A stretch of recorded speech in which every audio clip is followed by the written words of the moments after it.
Bel og'riqlari juda ko'p uchraydi va buni sabablari oddiy mushak zo'riqishdan tortib to jiddiy kasalliklargacha bo'lishi mumkin. Hozir men sizga sabablarini oson tushuntirishga harakat qilaman. Mening ismim Rahmatilla Karimov.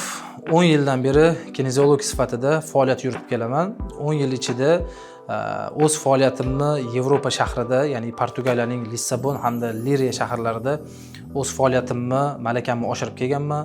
Ham u yoqdagi klinikada ishlaganman. Klinika ham o'zi aslida begona odamniki emas, ham otam, ham ustozimiz Suhbatilla Karimov, ya'ni O'zbekistonga birinchi bor kineziologiya sohasini olib kirganmiz biz. Shu yil mobaynida qanchadan qancha odamlarga, ya'ni 50 mingdan ziyod odamlarga yordam berib, og'riqlardan, grijadagi osteoxondroz hamda bel og'riqlarini hech qanaqa operatsiyasiz davolab kelyapmiz. 10 yil davomida Portugaliya shahrida ham ishlab, ham yashab, tajribalar yig'dim. O'sha tajribalar yig'ish mobaynida bir nechta davlatlarga borib, odamlarga yordam berib, Portugaliyada, Germaniyada, Fransiyada, ya'ni otamlarni, ya'ni adamlarni, bizning ustozimiz adamlarni juda ko'p mamlakatlarda patsientlari, bemorlari bor. Shu kungacha ham haligacha xizmat ko'rsatib kelamiz. Men o'zim 10 yil mobaynida shu sohani Yevropada o'qib, Turkiyaga borib malakalarni oshirib, u yoqdagi bo'lgan o'zbek zabon bemorlarni, xalqimizni, o'zbek zabon yurtdoshlarni hamda Turkiyadagi bemorlarni shu kineziologiya orqali operatsiyasiz 50 mingdan ziyod odamlarni lecheniya qilib kelamiz. Bugungi mavzuyimiz o'zi aslida bu meni qattiq o'qiganligim emas, balki bel og'rig'i haqida gaplashamiz. Bel og'rig'ining turlicha sabablari bor. Ya'ni bu qanaqa holatda og'riydi? Buni juda ham ko'p aslida sabablari. Birinchi navbatda bu beldagi zo'riqishdan bo'lishi mumkin yoki umurtqa pog'onamizni qaysi holatda ishlayotganligimizni oldindan birinchi navbatda aniqlashimiz kerak. Ikkinchisi, bizning harakatchanligimiz qanaqa o'zi aslida? Ko'p harakatmizmi yoki kam harakatmizmi? Asosiysi nimada? Harakatchan odamlarda chem harakatsiz odamlarga nisbatan 45%, 55% kasallik yuqoriroq bo'ladi chem harakatsiz odamlarda. Sizda agar belingizda og'riq bo'ladigan bo'lsa, buni asosiy 5 ta sabablari bor. Bu birinchisi umurtqa pog'onasini nervlari siqishi natijasida, ya'ni spazm bo'lish natijasida. Ikkinchisi bo'yningizda muammo borligi, ya'ni noto'g'ri uxlash yoki kompyuterda noto'g'ri o'tirish yoki noto'g'ri dars qilish yoki noto'g'ri o'qish mobaynida ham vujudga keladi. Uchinchi sabablari telefonda ko'p o'ynash. Ya'ni siz agar telefoningizni mana shunday holatda ushlab, bo'yningizni 15 gradusga pasaytiradigan bo'lsa, ya'ni mana bunaqa holatda turadigan bo'lsa, tanamizga 4,5 kilodan 5 kilogacha pastga og'ish natijasi vujudga keladi. Agar bu narsa 18 yoki 25 gradus bo'lsa, 10 kilodan 12 kilogacha vazn yuklanish yelkamizga tushadi. Agar 45 gradus pastga tushadigan bo'lsa, 18 kilogacha yelkamizga bu bosim tushadi. Bosim tushish natijasida, ya'ni trapetsiyadagi, ya'ni mushaklardagi, ya'ni yelkadagi mushaklar spazm bo'lish natijasi kuzatiladi. Tabiiyki, agar yelkangizda, ya'ni bizning til bilan aytganda trapetsiya mushaklarida agar muammo bo'ladigan bo'lsa, birinchi navbatda bo'yningizdagi nerv siqishi boshlaydi. Chunki tanada spazm boshlangandan keyin, nervlar zo'riqish boshlangandan keyin bo'yin umurtqasidagi nerv, ya'ni C5 bilan C6 umurtqamizni nerv siqadi. Yana yomon tarafi nimada? Agar bizga belgilarni, alomatlari yo'qda, ya'ni bel og'rig'ini asosiy sabablarini kelib chiqishini aytayapman. Bu narsa bizga bildirmaydi. Bo'yinda nerv siqishi natijasida belga keladigan impulslarni to'xtatib qo'yadi. Natijada belga kelgan impuls to'xtagandan keyin oyoqdagi mushaklarning hammasi o'chadi. Buni aslannoy sababi, ya'ni eng asosiy sababi sezayotgan bo'lsangiz, bo'yin umurtqasida kelib chiqadi. Agar sizda belingizda og'riq boshlangan bo'lsa, shoshmang, chunki muammo belingizda o'zida bo'lmasligi mumkin. Yo bo'yningizda yoki ichki organlarda. Ichki organlarga ham yana alohida to'xtalamiz. Hozir bo'yin bilan bel masalasini ko'rib chiqadigan bo'lsa, yaxshi bo'lardi. Aytganimdek, agar belingizda og'riq boshlanadigan bo'lsa, asosiy sababi sizda bo'yningizda muammo bo'ladi. 99%. Chunki bel o'zidan o'zi og'rimaydi qachonki siz fizik harakat qilmasangiz yoki bir og'ir ko'tarish yoki riskli qanaqadir harakat qilish yoki bir tekis holatda og'ir ko'tarish. Agar og'ir ko'targanimizda bizning umurtqa pog'onalarimiz qay holatda bo'ladi? Umurtqa pog'onasi deylik, mana shunday tekis holatda deylik, vertikalniy holatda. Qachonki bizni og'ir ko'tarishni boshlaganimizdan keyin, noto'g'ri ko'tarishni boshlaganimizdan keyin deya qolaylik. O'sha navbatda belimizga, ya'ni umurtqa pog'onamizga og'irlik tushadi. Fibrozniy disk deydi, umurtqa pog'onasida fibrozniy disk, o'shalarning orasida hali disk grija, ya'ni disk churrasi chiqmagan bo'lsa, mana shu narsalar chiqib kelib chiqishiga sababchi bo'ladi og'ir ko'tarishimizga. Chunki oddiy holatda og'ir ko'tarishingiz natijasida shuni umurtqa pog'onasi siqiladi, natijada bo'yindan kelgan nervniy kanallar shunday siqib grija chiqib qoladi. Buni qanaqa qilib yo'q qilinadi? Juda ko'p muhokamalarga sabab bo'ladi bu kinezologiya. Operatsiyasiz davolamasanglar, ukol dorisiz davolamasanglar, qanaqa qilib ko'rasizlar deydigan savolga men qisqacha javob berib o'tib ketaman. Ya'ni sizda agar belingizda og'riq bo'ladigan bo'lsa, aytganimizdek, kinezologiya muammoni emas, muammoni keltirib chiqarayotgan joyni muolaja qiladi. Buni qanaqa qilib aniqlaydi desa, через mushaklar orqali aniqlanadi. Ya'ni sizni qaysi qo'lingizda yoki qaysi oyog'ingizda mushaklar ishlayapti. Oldi bedro mushagida sizda agar muammo bo'lsa, ya'ni tik turgan holatingizda, ya'ni tanangizni oddiy shaxsiy o'zingiz vesingiz o'zingizga og'irlik qiladi, tanaga og'irlik qiladi. Buni qanaqa bilib olish mumkin? Sizga boshida bu sizga oyog'ingizga og'riq bermaydi aslida. Birinchi navbatda belga og'irlik tushadi. Chunki sizni oyog'ingizdagi mushaklar ishlamayotganligi sabab nagruzka, ya'ni bosim sizni belingizga tushadi-da, bel og'rishi boshlaydi. Siz boshqa doktorga borsangiz, aytaylik nevropatolog, aytaylik boshqa doktorga borsangiz, fokusi faqatgina belingizni o'ziga qaratishadi. Belim og'riyapti desangiz, ukol qilishadi, kapinisi yozib berishadi, yana vitaminli yozib berishadi. Aslida sezayotgan bo'lsangiz, muammoni asl negizi emas, muammoni o'zi lecheni qilyapti. Ya'ni muammoni keltirib chiqarayotgan joy prioritet emasdi, muammoni o'zini lecheni qilishyapti.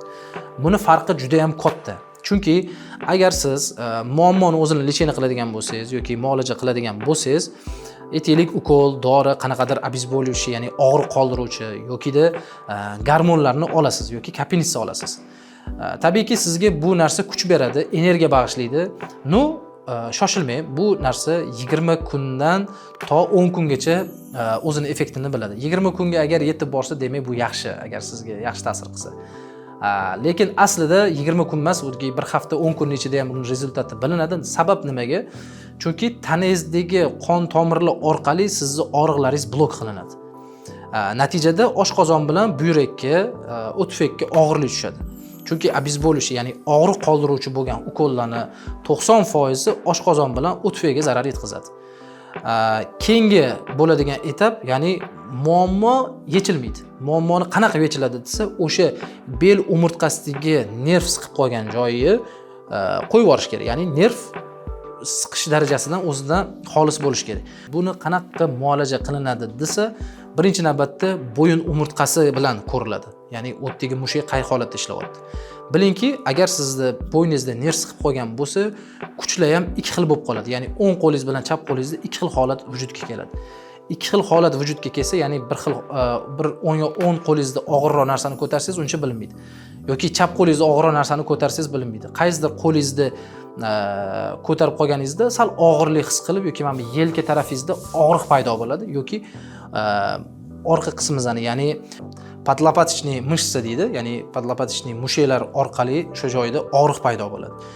O'sha joyni mushaklarini qo'yib yuborish uchun o'zini mazkur manipulyatsiyalari, ya'ni muolajalari bor. O'sha muolajalar qilingandan keyin, qo'lga, oyoqqa kuch kelgandan keyin bel og'rig'i 70% yo'q bo'ladi.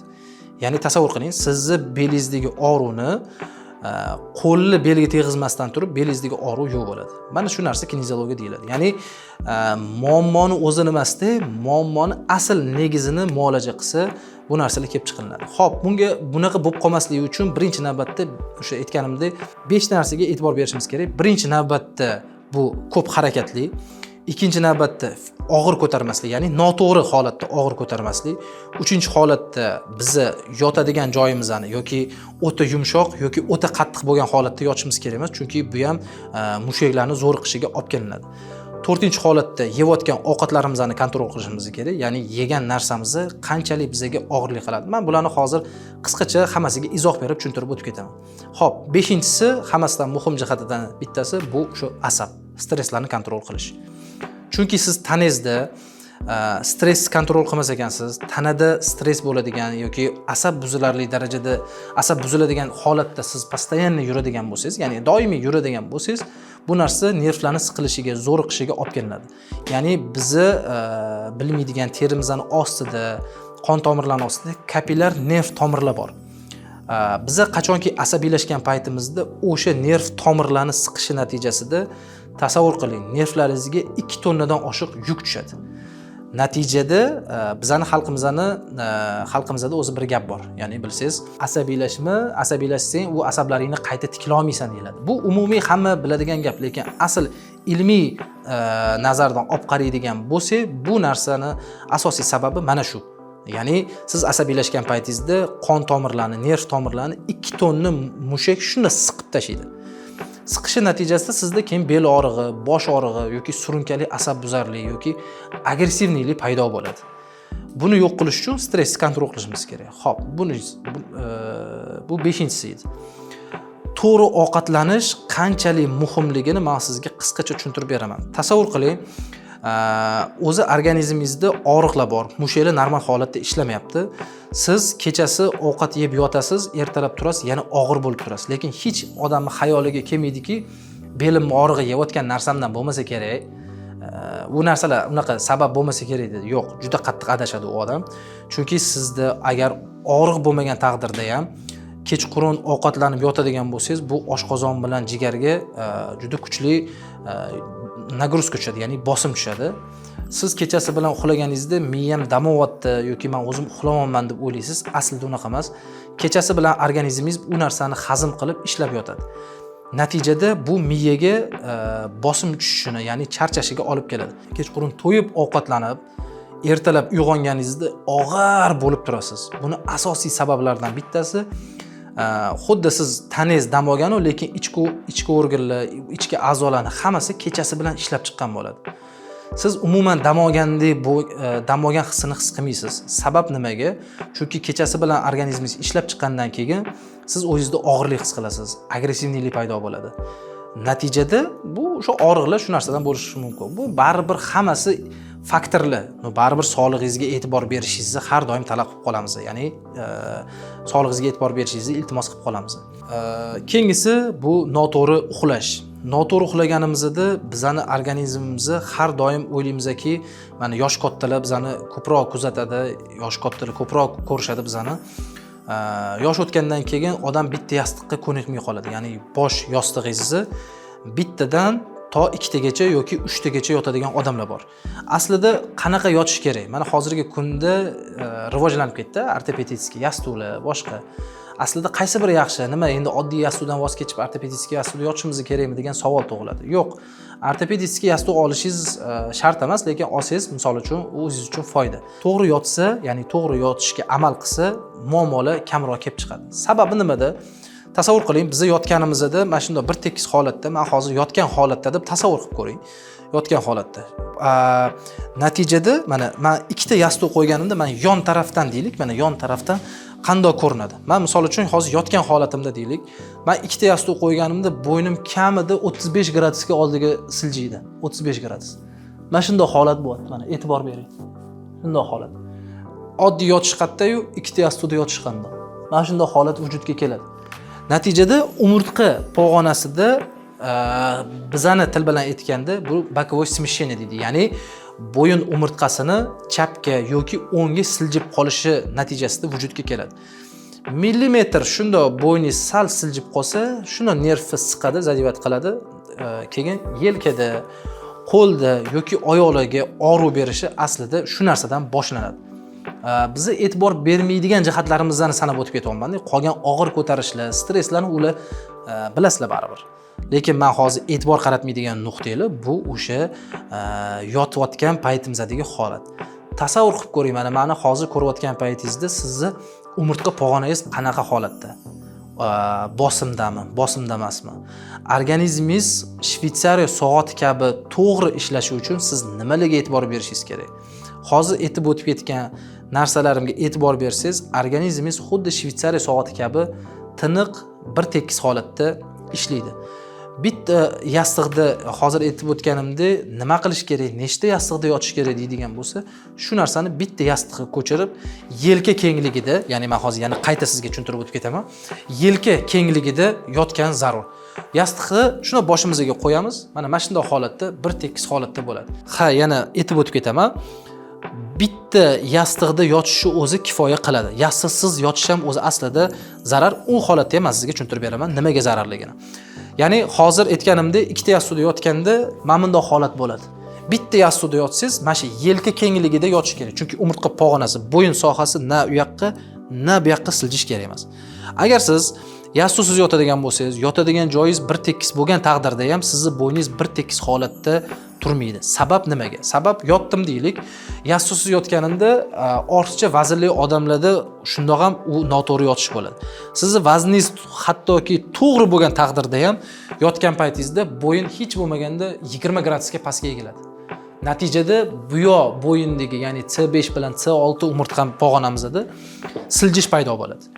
Siljish boshida bir kun, 2 kun yoki bir oy yotganingizni o'zida bilinmaydi. Asosan yosh kattalarda-ku tezroq bilinishi mumkin, lekin siz agar doimiy shunaqa yotadigan bo'lsangiz, sizda muammo bo'lmayotgan bo'lsa, bilingki, baribir qachondir sizda muammo bo'ladi. Xoh 2 oy, xoh 3 oy, xoh 1 yil, xoh 3 yil. Uni men bilmayman. U sog'lig'ingizga, yashash tarzingizga, baribir harakatlaringizga bog'liq bo'ladi. Lekin men asosiy e'tibor berishingiz kerak bo'lgan nuqtalar, agar mana shu narsalarga e'tibor bersangiz, xudo xolasa bu muammolar sizda kuzatilmaydi. Ikkinchisi, o'sha yotayotganimizda to'g'ri oddiygina yotishlarimizni biz inobatga olgan holatda shu to'g'ri yotishlarga e'tibor qaratishimiz kerak. Telefon o'ynashlik.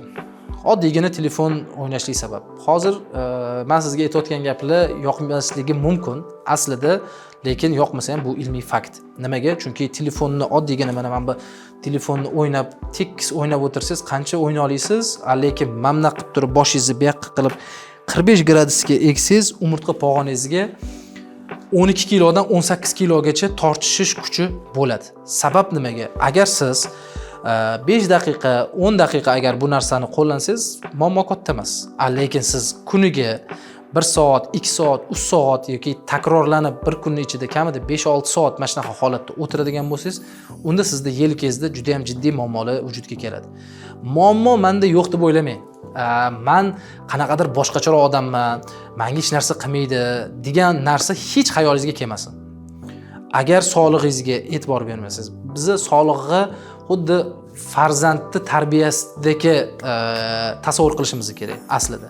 Bu qanaqa bo'ladi? Ya'ni siz farzandingizni mehribonchilik qilasiz, yiqilib tushmasin deb harakat qilasiz, yaxshi narsalar berishga harakat qilasiz. Sog'liq ham xuddi shunaqa narsa. Chunki farzandingiz katta bo'lgandan keyin u sizga g'amxo'rlik qiladi. Sog'lig'ingizga paytida e'tibor bersangiz, sog'lig'ingizga xuddi farzand kabi g'amxo'rlik qilsangiz, yoshingiz o'tgandan keyin organizmni har doim biologik o'zini rivojlanish, o'zini qarish vaqti bo'ladi. Hozirgi kunda mana Cristiano Ronaldoni olib aytadigan bo'lsa, 41 yoshda, lekin uni organizmi 22 yosh bola deb baholashadi, uni diagnostika, ya'ni hujayralarni tekshirishi natijasida. Biz ham xuddi shu holatga erishishimiz mumkin. Faqatgina to'g'ri turmush tarzi bilan yashash tarzimizni o'zgartirgan holatda keyin to'g'ri ovqatlanishimiz. Sizga eshitilishida boshida g'ayritabiiy tushunilishi yoki g'ayritabiiy eshitilishi mumkin, lekin bu ilmiy fakt. Bo'yindagi grijani qanaqa qilib yo'q qilinadi desa, tasavvur qiling. Aytaylik bo'yinda, aytaylik belda grija qanaqa yo'q bo'ladi? Grijani umumiy o'zi yo'q qilish imkoni bormi deb savol berishadi. Grijani o'zi to'g'risini aytganda, grijani umumiy yo'q qilishi o'zi aslida imkoni yo'q. Grija siz bilan birga yashaydi, faqatgina uni zararsizlantirishga imkoningiz, ya'ni imkoniyatingiz bor. Hattoki mana bizga kelishadi, meni belim og'riyapti deydi. Grijangiz bormi desa, yo'q, men grijamni oldirib tashlaganman. Qancha yil bo'ldi desa, 15 yil, 18 yil, 5 yil va hokazo. Qanchadir yil muddatda aytishadi. sizda grija yo'qmi desa, yo'q, menda grija oldirib tashlaganman deydi. Aslida grija oldirib tashalmaydi. Grijani faqatgina agar operatsiya qildirganingizdan keyin yashash tarzingizni o'zgartirmas ekansiz, hozirgi sanab o'tib ketgan narsalarimga e'tibor bermas ekansiz, grija yana sizdan qaytadan chiqadi. Xoh uni operatsiya qildiring, xoh lazerda kuydiring, ahamiyati yo'q. To hayot tarzingizni, yashash tarzingizni o'zgartirmaguningizgacha bu narsa sizda takrorlanish ehtimoli juda ham katta. Sababi nimaga? Chunki grijani operatsiya qildirgandan keyin siz o'zingizni yaxshi his qilayotgan bo'lsangiz, nur ustiga a'lo nur. Lekin yaxshi his qilmayotgan bo'lsangiz, demak unda yana qanaqadir muammolar bor. Xo'p, shunda savol tug'iladi. Kineziologiya qanaqa qilib yordam beradi bu narsaga desa, bu narsaga men hozir aytib o'tib ketaman. Umurtqa pog'onasida siqilishlar natijasi siqilishlar vujudga keladi. Ya'ni grija shuni siqib qoladi, bo'yindan kelgan nervni kanallar shuni siqadi. Natijada bel orqa, ya'ni beldan orqa tomongacha, ya'ni orqa son tomoningizgacha liniya bo'lib, ya'ni chiziq bo'lib tortishib og'riydi tomirlar. Bilingki, sizni belingizda nerv siqib qolgan. Bu narsani qanaqa qilib kineziologiya yordam beradi desangiz, hozir sizga tushuntirib o'taman.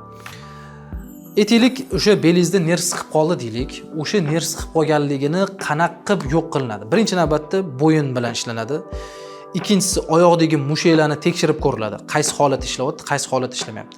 Tasavvur qiling, siz mashina turgan holatingizda oyog'ingizdagi, o'zingizni oyog'ingizdagi mushaklar, ya'ni son oldi, bedro mishsasi ishlamasa, bu o'zingizni shaxsiy turgan o'zingizni vesingiz, ya'ni vazningiz belga og'irlik tushadi. Natijada belga, oyoqqa surunkali og'riqlar paydo bo'laveradi. Nimaga desa, chunki o'zini ko'tarib turadigan oyog'ida mushaklar ishlamayapti. Qo'pol qilib bo'lsa ham men sizga tushuntirib o'tib ketaman. Biz tabiiylik tarafdorimiz, hech qanaqa mazkur so'zlar bilan ifodalamaymiz. Oddiygina bir qimmat mashinani olib etadigan bo'lsa, misol uchun qimmat mashina, Lamborghini deylik yoki Rolls-Royce deylik, ichlari, salonlari juda ham zo'r, hamma navorotlari bor, rullarigacha hamma narsasi bor. Tasavvur qiling, hadovoylari ham juda ham, hammasi juda ham zo'r. Benzin baklarigacha eng so'nggi rusumdagi benzinlar quyilgan, lekin 4 ta baloni teshik. Qanaqa bo'ladi bu narsa? Ya'ni sizni oyog'ingizdagi ushab turgan, ya'ni mana fiksatsiya qilib turgan mushaklaringiz o'sha balon vazifasini bajaradi. Agar balon pisaygan bo'lsa, ya'ni uning ichida dami bo'lmasa, siz u mashinada ming zo'r qimmat mashina bo'lsin, qanchalik yura olasiz? Maksimum ustaxonagacha. Prosta kreativ fikrlilik. Ustaxonagacha yetib borasiz. U xoh 1 kilometr, xoh 3 kilometr, xoh ana ayting 5 kilometr deylik. Buni 5 kilometrni oddiy bizani nisbiylik nazarida 5 kilometr tushunmaylikda, 1 yil, 2 yil, 3 yil deb tushunaylik. Bizani o'zimizni yurishimizni. Natijada 3 yil, 4 yil yurishingiz natijasida u baribir sizni yo diskga qiyshayadi, yoki hadovoylaringizga muammo bo'ladi, yoki boshqa bir mashinangizni boshqa bir detallarga muammo keltirib chiqaradi. Insonning organizmi ham xuddi shunaqa. Agar sizni oldi, orqa, yon, son tarafdagi mushaklaringiz, oyoqdagi mushaklar ishlamasa, bu narsa xuddi shu bilan taqqoslasangiz bo'ladi. Shuning uchun biz nima qilamiz? Birinchi navbatda oyoqdagi mushaklarni, beldagi nerv siqish darajasini, bo'yindagi nerv siqish darajalarini siqishini, ya'ni bosimini kamaytiramiz. Natijada oyoqqa kuch keladi. Oyoqqa kuch kelishi natijasida yurganda o'zi organizm adaptatsiya qilib, o'sha zahotiyoq kamida 60-70% ga og'riq 60-70% ga og'riq kamayadi. Kineziologiya mana shunaqa holatda ishlaydi. Endi boyaga aytganimizdek, telefonga olib qaraydigan bo'lsak, telefonimizda o'sha bo'ynimizni egish natijasida 12 kilodan 18 kilogacha. Bu juda ham vahimali. Tasavvur qiling, bo'yningizga 12 kilo karchikani egib, mana shunday holatda karchikanimi bir qanaqadir og'ir vaznli bir narsani egib telefon o'ynab o'tirishingiz qanchalik to'g'ri bo'ladi? Qo'rqinchli-a? O'shaning uchun holatingizni hisobga olgan holatda har doim o'zingizni ehtiyot qilib asrashga avaylang. Mana shu aytgan tavsiyalarga siz bir marta amal qilib ko'ring. Keyin hozirgi aytayotgan narsalar bu hech qanaqa antibiotik emas yoki bir dori emas yoki qanaqadir boshingiz og'riganda dorini ichsangiz boshingiz og'rig'ini qoldiradi, sirazi effektini sezasiz. Bu narsada sirazi effektini sezmaysiz. Bir hafta, 10 kun, nari beri 20 kun. Lekin agar buni shu aytgan tavsiyalarga amal qilib, hozirgi aytgan tavsiyalarga amal qilib hayotingizni olib borar ekansiz, sizda hech qanaqa kasallik bo'lmaydi. miya shu darajada kuchliki, odamni 99% kasalligini qayta tiklashga qodir. Faqatgina uni ichki ruhiy holati bilan fizik holati, ya'ni fizический holati katta rol o'ynaydi. Fizический holatini men hozir sizga tushuntirib berdim. Nimalarga amal qilishingizni. Ruhiy holatida qanaqa men kuch olaman shu narsalarga deydigan bo'lsangiz, tasavvur qiling, ko'zingiz oldiga keltiring. O'shnaqa hozirgi siz o'zingizni qanaqa holatda yuribsiz? Aytaylik, shu bel og'rig'i bilan yuribsizmi? Siz hech o'ylamang, 35 ga 45 ga kirganda menda har doim qayta organizm tikilib boradi deb. Hozirgi aytib o'tib ketganimizdek, organizmni o'zini biologik qarish vaqti bo'ladi. Siz xoh 18 yashar ko'ringan taqdiringizda ham organizmi biologik qarish vaqti bo'ladi. O'sha qarish vaqtiga, ya'ni 45 gami, 50 gami kelganda muammo bo'lishini xohlamasangiz, mana shu videoni ko'rib, siz o'zingiz hayotingizni o'zgartiring. 20 kundan 1 oygacha qiling, keyin buni natijasini izohlarda yozib qoldiring. O'shanda ko'ramiz, Xudo xolasa. Bugungi gaplashadigan temalarimiz shulardan iborat edi. Xudo xolasa sizlarga bundan ham qiziqroq bo'lgan ma'lumotlarni olib chiqishga harakat qilamiz. Yaxshi yomon gaplarga rozi bo'lasizlar, kreativniy so'zlarga ham rozi bo'lasizlar. O'zingizlarni ehtiyot qilinglar. Yana bir narsa. Biz har doim aytamiz, kasallikni davolashdan ko'ra kasallikni oldini olish hamisha hamma vaqt ham vaqtdan ham naqddan tejagan bo'lasiz. Chunki siz agar kasallikni davolasangiz, u muammoni davolatgan bo'lasiz. Chunki muammoni yechimi emas. Lekin muammo kelmasdan oldin uni harakatini qiladigan bo'lsangiz, juda ham nur ustiga a'lo nur bo'lib, sog'lig'ingizni o'zini holatiga qo'yib olasiz. O'zingizlarni ehtiyot qilinglar, salomat bo'linglar. Bizning sahifamizga obuna bo'lib qo'ying. Foydali ma'lumotlarni do'stlarga ulashib, yoqtirma nuqtasini bosib qo'ying. Salomat bo'linglar.